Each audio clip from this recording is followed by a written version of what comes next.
ಓಂ ನಮಃ ಶಿವಾಯ. ಎಲ್ಲರಿಗೂ ನಮಸ್ಕಾರ.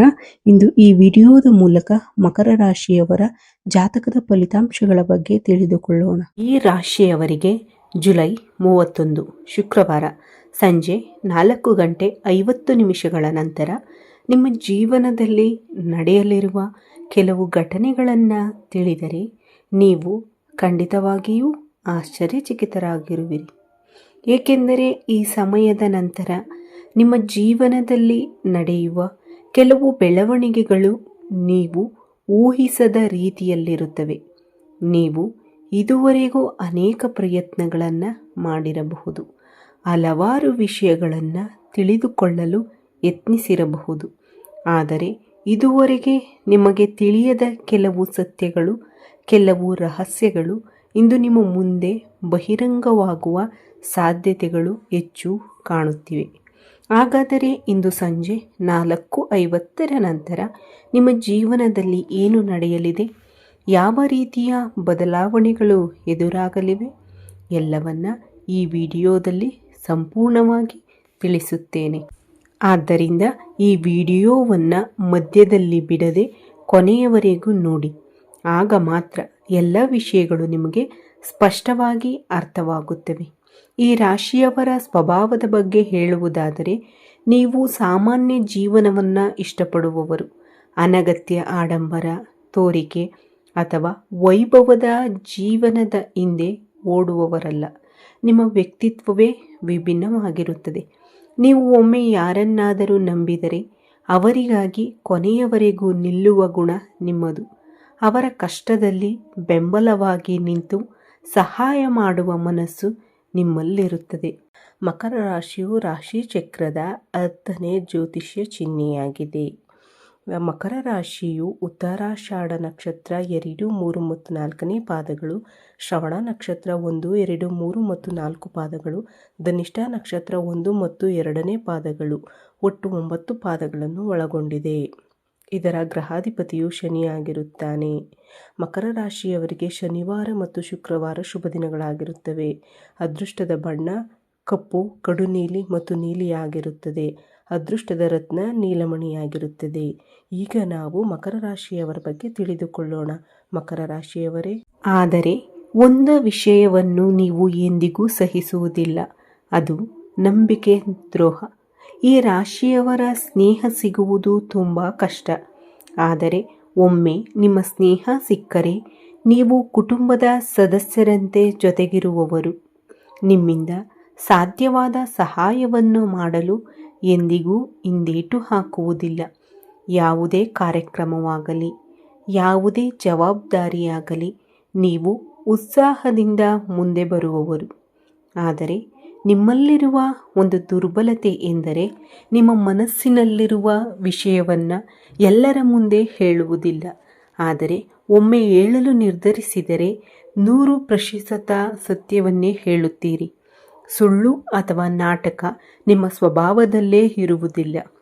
ಇದೇ ನೇರತನ. ಕಳೆದ ಕೆಲವು ದಿನಗಳಿಂದ ನಿಮ್ಮ ಜೀವನದಲ್ಲಿ ಕೆಲವು ಸಮಸ್ಯೆಗಳಿಗೆ ಕಾರಣವಾಗುತ್ತಿದೆ. ನಿಮ್ಮ ಒಳ್ಳೆಯತನ, ಪ್ರಾಮಾಣಿಕತೆ, ಎಲ್ಲರೊಂದಿಗೆ ಸಮಾನವಾಗಿ ವರ್ತಿಸುವ ಗುಣವನ್ನು ಕೆಲವರು ತಮ್ಮ ಸ್ವಾರ್ಥಕ್ಕಾಗಿ ಬಳಸಿಕೊಳ್ಳಲು ಆರಂಭಿಸಿದ್ದಾರೆ. ಕೆಲವರು ನಿಮ್ಮ ಹತ್ತಿರ ಬಂದು ಸ್ನೇಹದ ಹೆಸರಿನಲ್ಲಿ ನಿಮ್ಮ ವೈಯಕ್ತಿಕ ವಿಷಯಗಳನ್ನು ತಿಳಿದುಕೊಳ್ಳಲು ಪ್ರಯತ್ನಿಸುತ್ತಿದ್ದಾರೆ. ನಿಮ್ಮ ಜೀವನಕ್ಕೆ ಸಂಬಂಧಿಸಿದ ಕೆಲವು ಪ್ರಮುಖ ಮಾಹಿತಿಗಳನ್ನು ಸಂಗ್ರಹಿಸುತ್ತಿದ್ದಾರೆ. ಈಗ ಅದೇ ವಿಷಯ ಮುಂದಿನ ದಿನಗಳಲ್ಲಿ ನಿಮಗೆ ತೊಂದರೆ ಉಂಟು ಮಾಡುವ ಸಾಧ್ಯತೆ ಇದೆ. ಈಗ ಮುಖ್ಯ ವಿಷಯಕ್ಕೆ ಬರೋಣ. ಇಂದು ಸಂಜೆ ಗಡಿಯಾರದಲ್ಲಿ 4:50 ಕಳೆದ ನಂತರ ನೀವು ಯಾರಿಗೂ ಹೇಳದ ಕೆಲವು ರಹಸ್ಯಗಳು, ನಿಮ್ಮ ವೈಯಕ್ತಿಕ ಯೋಜನೆಗಳು ಅಥವಾ ನೀವು ಗುಪ್ತವಾಗಿ ಮಾಡುತ್ತಿರುವ ಹೂಡಿಕೆಗಳ ಬಗ್ಗೆ ಒಬ್ಬ ವ್ಯಕ್ತಿ ಮತ್ತೊಬ್ಬರಿಗೆ ತಿಳಿಸುವ ಸಂಭವ ಹೆಚ್ಚು ಇದೆ. ನೀವು ಅವರನ್ನು ತುಂಬ ನಂಬಿರಬಹುದು. ಇವರು ಯಾರಿಗೂ ಹೇಳುವುದಿಲ್ಲ ಎಂಬ ವಿಶ್ವಾಸದಿಂದ ನಿಮ್ಮ ಕೆಲವು ವಿಷಯಗಳನ್ನು ಹಂಚಿಕೊಂಡಿರಬಹುದು. ಆದರೆ ಅದೇ ನಂಬಿಕೆಯನ್ನು ಅವರು ದುರುಪಯೋಗಪಡಿಸಿಕೊಳ್ಳುವ ಸಾಧ್ಯತೆ ಕಾಣಿಸುತ್ತದೆ.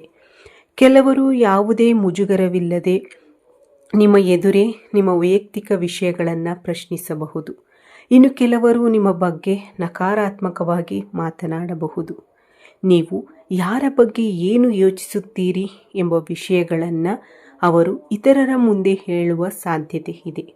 ಆದರೆ ಇಲ್ಲಿ ಒಂದು ಆಶ್ಚರ್ಯ ಸಂಗತಿ ಇದೆ. ಈ ರೀತಿಯಾಗಿ ನಿಮ್ಮ ವಿರುದ್ಧ ಮಾತನಾಡುತ್ತಿರುವ ವ್ಯಕ್ತಿ ನಿಮ್ಮ ಹಿಂದೆ ಆಪ್ತ ಸ್ನೇಹಿತನಾಗಿರಬಹುದು. ಅವನೇ ಈಗ ನಿಮ್ಮ ಬಗ್ಗೆ ನಡೆಯುತ್ತಿರುವ ಕೆಲವು ಕುತಂತ್ರಗಳನ್ನು, ಇತರರು ನಿಮ್ಮ ಬಗ್ಗೆ ಮಾತನಾಡುತ್ತಿರುವ ಮಾತುಗಳನ್ನು ನಿಮಗೆ ತಿಳಿಸುವ ಸಂದರ್ಭವೂ ಬರಬಹುದು. ನೀವು ಆ ವ್ಯಕ್ತಿಯನ್ನು ತುಂಬ ನಂಬಿದ್ದೀರಿ, ಅವನ ಮೇಲೆ ಪ್ರೀತಿ ಮತ್ತು ವಿಶ್ವಾಸವನ್ನು ಇಟ್ಟಿದ್ದೀರಿ. ಆದರೆ ಕೊನೆಯಲ್ಲಿ ಅವನೇ ನಿಮ್ಮ ವಿರುದ್ಧ ಮಾತನಾಡುತ್ತಿರುವುದು ನಿಮಗೆ ದೊಡ್ಡ ಆಘಾತವಾಗಬಹುದು. ಇದಕ್ಕೆ ಮುಖ್ಯ ಕಾರಣವೆಂದರೆ ನೀವು ಕೆಲವರಿಗೆ ಅತಿಯಾದ ಹತ್ತಿರವಾಗಿರುವುದು ಮತ್ತು ಅಗತ್ಯಕ್ಕಿಂತ ಹೆಚ್ಚು ನಿಮ್ಮ ವೈಯಕ್ತಿಕ ವಿಷಯಗಳನ್ನು ಹಂಚಿಕೊಳ್ಳುವುದು. ಕಳೆದ ಕೆಲವು ದಿನಗಳಿಂದ ನಿಮ್ಮಿಬ್ಬರ ನಡುವೆ ಉಂಟಾದ ಭಿನ್ನಾಭಿಪ್ರಾಯಗಳು ಇದಕ್ಕೆ ಕಾರಣವಾಗಿರಬಹುದು. ಇನ್ನೊಂದು ಮುಖ್ಯ ವಿಷಯ ಏನೆಂದರೆ, ನೀವು ಬಹಳ ದಿನಗಳಿಂದ ಯಾರಿಗೂ ಹೇಳದೆ ಒಂದು ಹೊಸ ಕೆಲಸ, ವ್ಯವಹಾರ, ಟೆಂಡರ್ ಅಥವಾ ಹೊಸ ಯೋಜನೆಗಾಗಿ ಶ್ರಮಿಸುತ್ತಿದ್ದರೆ ಅದರ ಮಾಹಿತಿಯು ಇಂದು ಇತರರಿಗೆ ತಲುಪುವ ಸಾಧ್ಯತೆ ಇದೆ. ಆದರೆ ಇದರಿಂದ ನೀವು ಸಂಪೂರ್ಣವಾಗಿ ಹೆದರಬೇಕಾದ ಅಗತ್ಯವಿಲ್ಲ, ಏಕೆಂದರೆ ಈ ಘಟನೆ ನಿಮ್ಮ ಜೀವನದಲ್ಲಿ ಒಂದು ಎಚ್ಚರಿಕೆಯ ಗಂಟೆಯಂತೆ ಕೆಲಸ ಮಾಡುತ್ತದೆ. ನೀವು ಯಾರನ್ನು ನಂಬಬೇಕು, ಯಾರನ್ನು ನಂಬಬಾರದು ಎಂಬ ಸತ್ಯವನ್ನು ಇದು ನಿಮಗೆ ತಿಳಿಸುತ್ತದೆ. ಅದರಲ್ಲೂ ಒಂದು ಒಳ್ಳೆಯ ಸಂಗತಿ ಏನೆಂದರೆ, ಆ ವ್ಯಕ್ತಿಗೆ ನಿಮ್ಮ ಎಲ್ಲ ರಹಸ್ಯಗಳು ಇನ್ನೂ ತಿಳಿದಿಲ್ಲ. ನೀವು ಸಮಯ ಬಂದಾಗ ಹೇಳಬೇಕೆಂದುಕೊಂಡಿದ್ದ ಕೆಲವು ಪ್ರಮುಖ ವಿಷಯಗಳು ಇನ್ನೂ ನಿಮ್ಮಲ್ಲೇ ಉಳಿದಿವೆ.